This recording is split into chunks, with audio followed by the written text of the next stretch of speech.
Hello अस्सलाम वालेकुम दोस्तों। तो यार क्या हाल है। आज की इस वीडियो में हम पढ़ेंगे कि डाइवर्सिटी क्या होती है इन ऑर्गेनाइजेशनल बिहेवियर में। ठीक है। और उसके अलावा हम जानेंगे उनके क्या क्या एडवांटेजेस और डिसएडवांटेजेस हैं, उनके क्या प्रोज क्या कॉन्स हैं। ठीक है।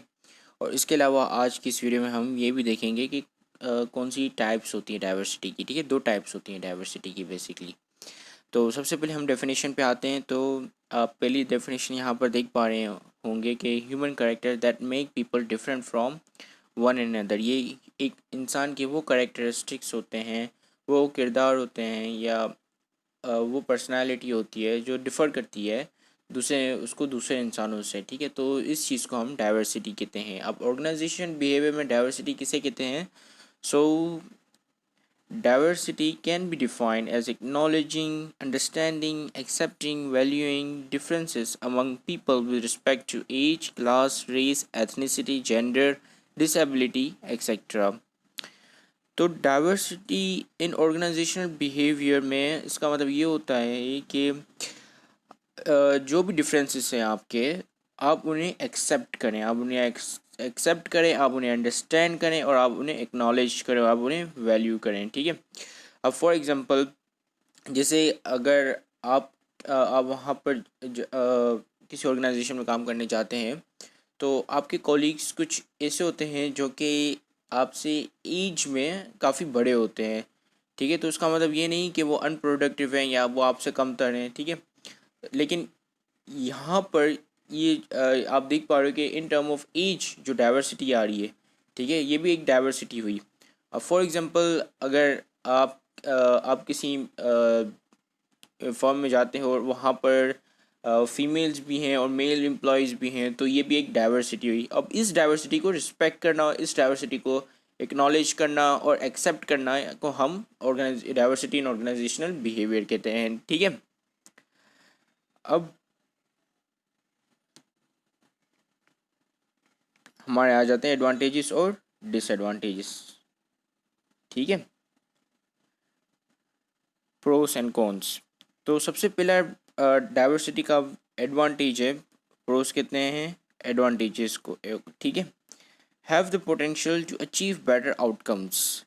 ठीक है। अब जो ज़्यादा डाइवर्सिफाइड लोग होते हैं उनके पास डिफरेंट स्किल्स होते हैं, क्योंकि वो अलग अलग जगह से आ रहे होते हैं और वो उनमें डाइवर्सिटी यही होती है कि उनके पास हो सकता है कि स्किल की डाइवर्सिटी हो, यानी कि स्किल की बेसिस पे भी डाइवर्सिटी हो सकती है। कोई बंदा को क्या किस चीज़ का स्किल है, किसी बंदे के पास किसी और चीज़ का स्किल है। ठीक है। And potential which can result in better outcomes. तो डिफरेंट स्किल्स की वजह से आउटकम्स भी ज़्यादा अच्छी आ सकती हैं। ठीक है। दूसरा है consider more ideas. Diversified people have different and more creative ideas which can help generating more solution. अब जाहिर सी बात है, अब अगर आप और एक फॉर्म में इतने सारे डाइवर्सिफाइड लोग हैं तो वो उनकी सबकी थिंकिंग कैपेबिलिटी एक जैसी नहीं होगी। वो सब अलग अलग तरह से सोचते होंगे और अलग अलग तरह से चीज़ों को देखते होंगे। तो इस तरह क्या होता है कि किसी भी प्रॉब्लम के डिफरेंट डिफरेंट सॉल्यूशन जनरेट हो जाते हैं। किसी बस कोई क्या सॉल्यूशन देता है, कोई क्या सॉल्यूशन देता है। ठीक है। अ, तीसरा हमारा तीसरी हमारी एडवांटेज है अवॉइड ग्रुप थिंक। अब ग्रुप थिंक का मतलब होता है कि एक ग्रुप में जितने भी लोग हैं वो अपने पॉइंट ऑफ व्यू को ना सपोर्ट नहीं करते हैं, बल्कि वो ग्रुप को सपोर्ट करते हैं। तो अगर कोई भी ग्रुप का बंदा कोई आइडिया देता है तो अब वो ये उसे डिमोटिवेट नहीं करेंगे, उसे ये नहीं कहेंगे तो ये तुम्हारा आइडिया गलत है। वो उसको सपोर्ट करेंगे, क्योंकि वो ग्रुप थिंक का मतलब क्या, अब कोई भी किसी ने भी आइडिया दे दिया ना तो वो फिर अपने अंदर ना जो भी आइडिया वगैरह होता है उसे नहीं लेकर आते हैं। ठीक है। बस उसी आइडिया को सपोर्ट करते हैं और उस आइडिया को क्रिटिसाइज नहीं करते हैं। तो यहाँ पर जो अल्टरनेटिव व्यूज़ ऑफ सॉल्यूशंस जो होते हैं वो कम आते हैं। तो जिसकी वजह से डाइवर्सिफाइड लोगों में ये नहीं होता है। अगर डाइवर्सिफाइड जो लोग होते हैं वो उन सबके व्यूज़ चेंज होते हैं, तो एक जैसा व्यू आता ही नहीं है। ठीक है। So in diversified group there is no such thing as group think. More creative potential. जाहिर सी बात है, जितने ज़्यादा डायरेक्ट लोग डाइवर्सिफाइड लोग होंगे उनकी इतनी ज़्यादा ही पोटेंशियल होगी और ये ओवरऑल पोटेंशियल बढ़ा देगी ऑर्गेनाइजेशन की। ठीक है। अब हम आ जाते हैं हमारे कॉन्स पर, यानी कि डिसएडवांटेजेस पर। ठीक है। Communication in reaching agreement is more time consuming and difficult. ठीक है, कम्युनिकेशन काफ़ी डिफ़िकल्ट होता है और एग्रीमेंट यहाँ पर एक डाइवर्सिफाइड ग्रुप के अंदर एग्रीमेंट होना काफ़ी मुश्किल हो जाता है क्योंकि सबके पॉइंट ऑफ व्यूज़ अलग होते हैं।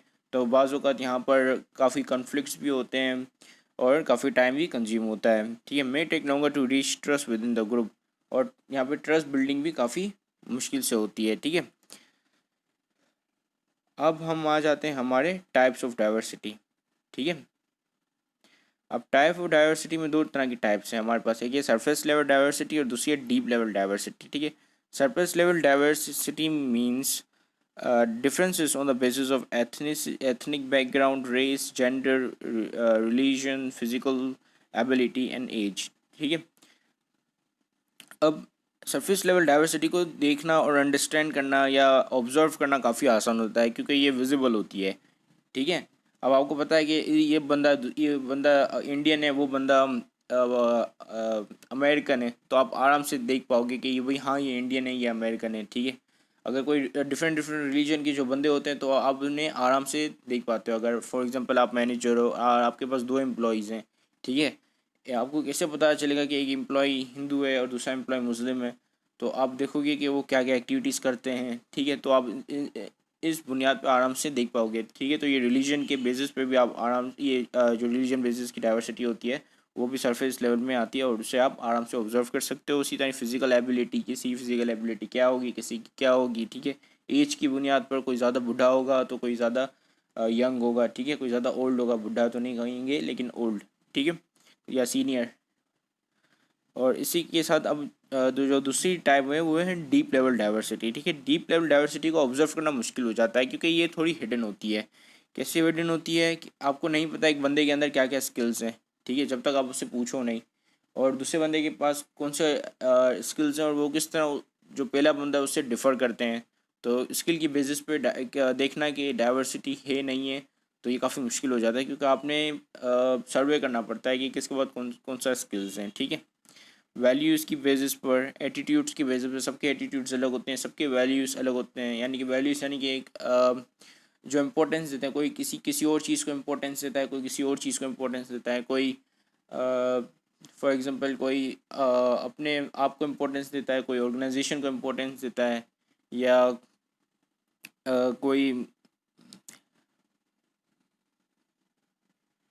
अपनी लाइफ को इम्पोर्टेंस देता है, कोई अपनी बीवी की लाइफ को ज़्यादा इम्पोर्टेंस देता है। ठीक है, कोई अपनी बीवी को इम्पोर्टेंस देता है, कोई अपनी गर्लफ्रेंड को इम्पोर्टेंस देता है। ठीक है, तो वैल्यू सबकी डिफरेंट होती है, प्रेफरेंस भी इसी तरह डिफरेंट होती है। कोई सुबह को उठ के जूस पीना प्रेफर करता है, कोई पानी पीना प्रेफर करता है।